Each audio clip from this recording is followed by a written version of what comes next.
Party Azamgarh की सिर्फ CIB India news पर। नमस्कार, मैं हूं वसीम अकरम। हाजिर हूं मैं एक बार फिर आपके सामने अपने खास प्रोग्राम में बातें आजमगढ़ की। आज मेरे साथ इस खास प्रोग्राम में हमारे आज के मेहमान हैं रवि कुमार राजभर, जो कि आपके आजमगढ़ जिले के मेहनगर थाना क्षेत्र के ग्राम खेवसीपुर के रहने वाले हैं और शुरू से ही ये हरियाणा प्रांत में रहे हैं। हरियाणा में ही इन्होंने अपनी पढ़ाई पूरी की है। 2018 के इसी सत्र में इन्होंने अपना 12वीं का परीक्षा पास किया है, उत्तीर्ण हुए हैं। और उसके बाद इनका एक और परिचय मैं बता दूं आपको, एक जाने माने ग्रैपलिंग के खिलाड़ी हैं। ग्रैपलिंग यानी जूडो और रेसलिंग को मिक्स करके एक नए तरह के खेल का जन्म हुआ है, जिसको हम लोग ग्रैपलिंग कहते हैं। ये काफी हद तक कुश्ती से मिलता जुलता है। तो आज हमारे साथ जो शख्स मौजूद हैं, काफी कम उम्र में बहुत ही नाम कमा चुके हैं। नेशनल कहूं या इंटरनेशनल लेवल पे भी इन्होंने काफी अच्छा किया है, बेहतर किया है। और इनकी जो लेटेस्ट सबसे बड़ी अचीवमेंट है, ये इंडिया को रिप्रेजेंट कर रहे हैं, भारत का प्रतिनिधित्व कर रहे हैं और कजाकिस्तान, भारत की तरफ से पार्टिसिपेट करने के लिए कजाकिस्तान जा रहे हैं, जहां पे कई देशों के खिलाड़ी पार्टिसिपेट करेंगे ग्रैपलिंग के चैंपियनशिप में। और आपने बहुत सारी, लगभग 12 चैंपियनशिप में आपने भाग लिया है, जिसमें एशियन चैंपियनशिप में भी आपने भाग लिया और वहां पे इन्होंने गोल्ड मेडल हासिल किया है। तो आज ये बहुत ही खास मेहमान हमारे हैं रवि कुमार राजभर जी। देर ना करते हुए मैं सीधा इन्हीं से जानने की कोशिश करूंगा कि किस तरह से इन्होंने शुरुआत किया, किस तरह से इन्होंने अपनी एजुकेशन पूरी की, हरियाणा और आजमगढ़ का क्या कनेक्शन है। इन सभी बातों पे बात करने के लिए मौजूद हमारे साथ रवि कुमार राजभर। तो सीधे हम उनसे सवाल करते हैं। रवि जी, आप अपना परिचय देते हुए हमारे दर्शकों को बताएं कि किस तरह से आपने अपनी शुरुआत की, ग्रैपलिंग क्या है और उसका आजमगढ़ का आपका क्या कनेक्शन है और हरियाणा का क्या कनेक्शन है, जी बताएं। मेरा नाम रवि कुमार राजभर है। मैं हरियाणा से, यूपी से बिलोंग करता हूँ। मैं हरियाणा में रहता हूँ, हरियाणा की तरफ से ही खेलता हूँ। मैं बचपन से ही रेसलिंग में जाना चाहता था। मेरे ताऊ जी ने मेरे को एकेडमी में डलवाया था, तो वहीं से मेरे को प्रेरणा मिली थी। वहाँ मैं पहली बार नेशनल गेम्स डिस्ट्रिक्ट खेलने गया था, उसमें मेरा गोल्ड मेडल आया था। उसके बाद स्टेट और नेशनल में भी मेरा गोल्ड आया। फिर आगे चलते चलते मैं साउथ एशियन में भी गोल्ड लेकर आया हूँ। अब तक आपने कितने टूर्नामेंट में भाग लिया है? मैंने अब तक 12 टूर्नामेंट्स में भाग लिया है। उनमें से मेरे ज़्यादातर गोल्ड हैं और 2 सिल्वर हैं। उसके बाद कई लीग भी हुई हैं, उनमें भी मेरे गोल्ड आए हुए हैं। ग्रैपलिंग किस तरह का खेल है? ग्रैपलिंग ये रेसलिंग और जूडो से मिक्स गेम है। ये मल्ल युद्ध कहलाता है। पहले तो पुराने तत्वों में हमारा इसमें मल्ल युद्ध है। इसको अब UWW ने बनाया है, इसका नाम ग्रैपलिंग रख रखा है।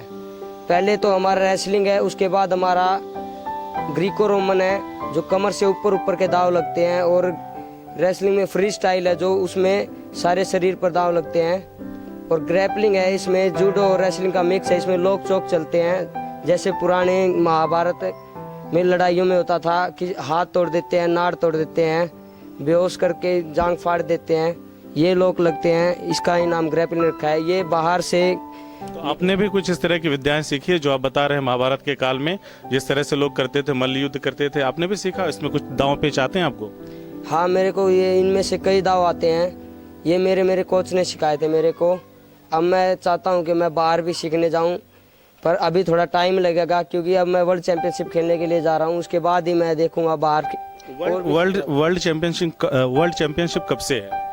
मेरी वर्ल्ड चैंपियनशिप 6 सितंबर से 8 सितंबर तक चलेगी। किस देश में हो रही है? ये कजाकिस्तान अस्ताना में हो रही है। कितने देश इसमें पार्टिसिपेट कर रहे हैं? ये तो मेरे को पता नहीं है, पर मैं जा रहा हूँ, वो वहीं पर पता चलेगा कि मेरे साथ कितने देश लड़ेंगे। भारत से कितने खिलाड़ी जा रहे हैं ग्रैपलिंग में? भारत से लगभग हर वेट में से एक बच्चा जाएगा, कम से कम भी। कितनी कैटेगरी बनी है? कैटेगरी में तो 10-15 बच्चे होंगे जो अलग अलग वेट के होंगे। मैं -58 का हूँ और मेरे से ऊपर जो है -62, 63, 64 ये वेट आएंगे। और प्लस में 100 है, वो सब जाएंगे। रवि, आपने पढ़ाई कहाँ तक की है? मैंने 12वीं पास की। 12वीं पास कहाँ से? हरियाणा से? हाँ, हरियाणा से किया है। हरियाणा गवर्नमेंट स्कूल में है। रबड़ा गांव है, वहाँ से की है। रबड़ा गांव से। आगे आपके क्या सपने हैं? आगे मैं इस गेम में ही आगे बढ़ना चाहता हूँ, नेशनल इंटरनेशनल इस गेम के थ्रू ही मैं जॉब लेना चाहता हूँ। क्या ऐसा कोई प्रावधान है, हरियाणा सरकार कुछ गेम के मार्फत से सरकारी कोटे के आधार पर नौकरी वगैरह देती है? देती तो है पर अभी दे नहीं रही है, अभी कैडेट और सीनियर के बंद कर रखे हैं उन्होंने। सपोर्ट क्या क्या करती है सरकार, सपोर्ट क्या क्या करती है जब भी आप लोग कोई टूर्नामेंट में पार्टिसिपेट करते हैं? जैसे आप स्टेट लेवल पे जब अगर जाते हैं खेलने के लिए, तो स्टेट की तरफ से आपको कौन कौन सी फैसिलिटीज मिलती है? अभी हरियाणा सरकार सपोर्ट नहीं करी है, अभी तो हम अपना ही खर्चा लगा के जा रहे हैं। देखें बाद में देखेंगे जो खर्चा करती है वो, पर अभी कोई खर्चा नहीं कर रही है। यानी आप लोग जो भी टूर्नामेंट खेलते हैं और उसमें जो भी खर्चे आते हैं उसका खुद ही आप लोग उसका वहन करते हैं, कोई सरकार से कोई सहयोग वगैरह कुछ नहीं मिलता? इसकी मान्यताएं क्या क्या है? मतलब जैसे क्रिकेट की मान्यता है, हॉकी है, ये काफी बड़े स्तर पे खेला जाता है। ग्रैपलिंग का क्या आधार है, क्या स्तर है? ग्रैपलिंग अब स्कूली गेमों में और यूनिवर्सिटी गेमों में आ गया है, और अभी ये इंडोर एशियन गेम में भी आ गया है। अगले साल से ये कॉमनवेल्थ में भी खेला जाएगा और इसकी लीग भी होने वाली है, और ये 2028 में ओलंपिक के गेमों में भी आएगा। 2028 के ओलंपिक गेमों में आएगा। हमसे कुछ देर पहले जब आप बातचीत कर रहे थे तो आपने बताया कि ये 2024 में शायद इसका डेमो करने के लिए ओलंपिक में जाए। डेमो के लिए क्या है वो?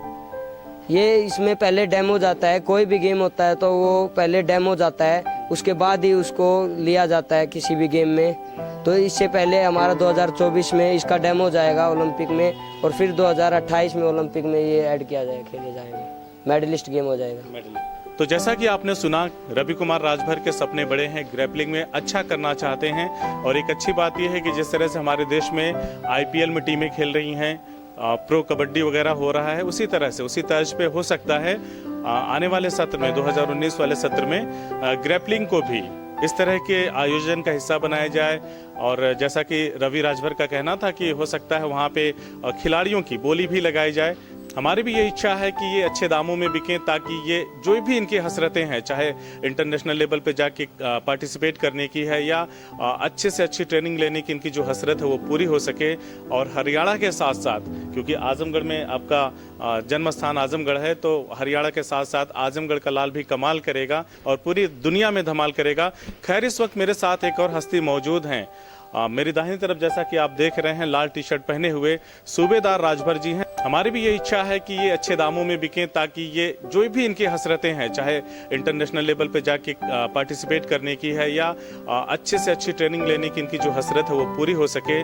और हरियाणा के साथ साथ, क्योंकि आजमगढ़ में आपका जन्म स्थान आजमगढ़ है, तो हरियाणा के साथ साथ आजमगढ़ का लाल भी कमाल करेगा और पूरी दुनिया में धमाल करेगा। खैर, इस वक्त मेरे साथ एक और हस्ती मौजूद हैं।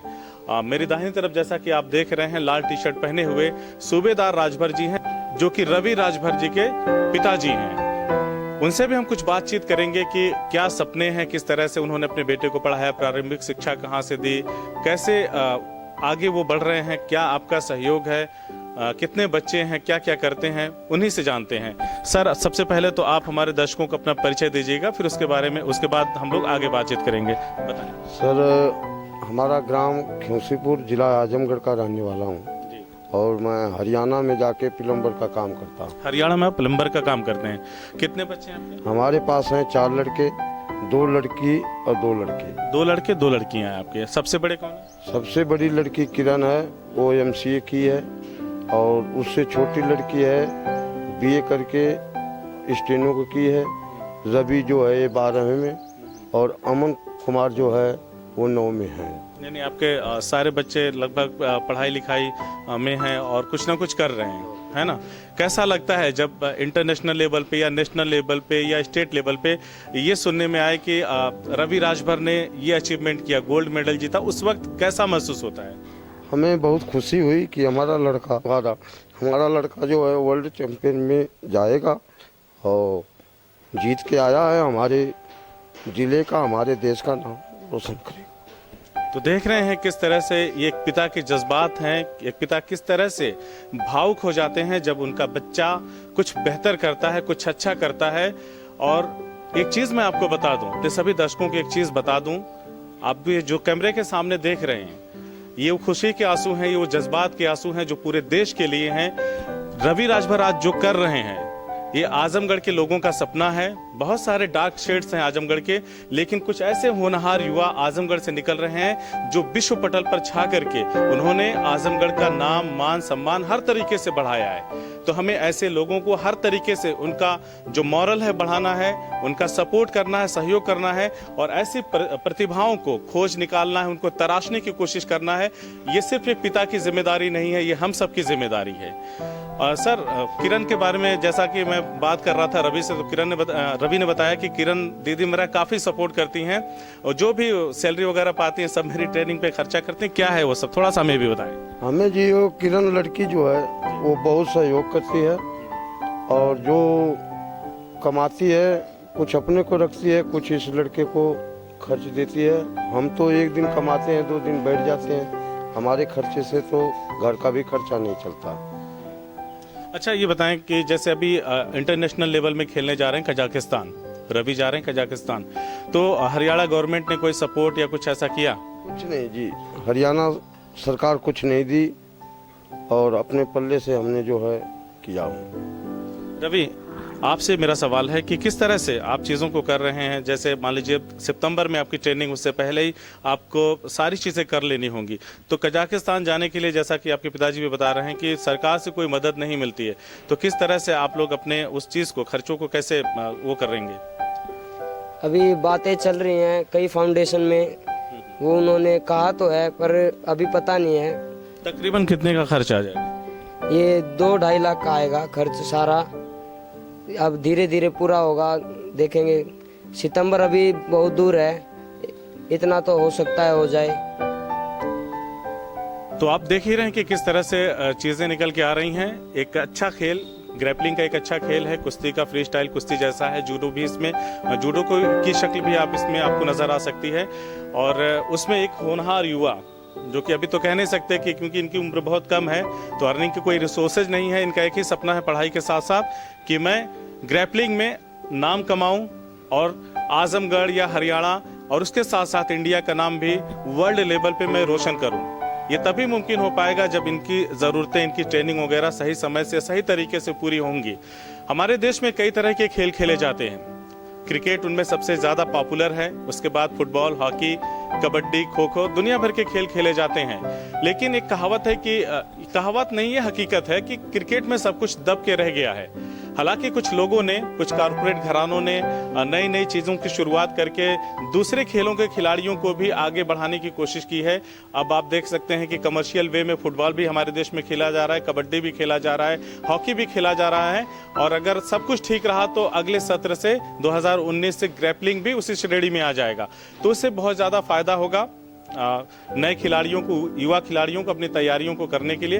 हमारी भी शुभकामनाएं रहेंगी रवि के साथ, और साथ ही साथ उन तमाम देशवासियों से हम अपील भी करेंगे कि इस तरह के होनहार खिलाड़ियों का कहीं से भी उनका मॉरल झुकने ना दें, उनके विश्वास को और बढ़ाएं, उनका आत्मविश्वास बनाए रखना ये हमारी भी जिम्मेदारी है, ताकि ऐसे हीरे चमकते रहें और अपनी छटा से पूरे विश्व पटल पर भारत, हरियाणा, उत्तर प्रदेश और आजमगढ़ का नाम रोशन करते रहें। धन्यवाद।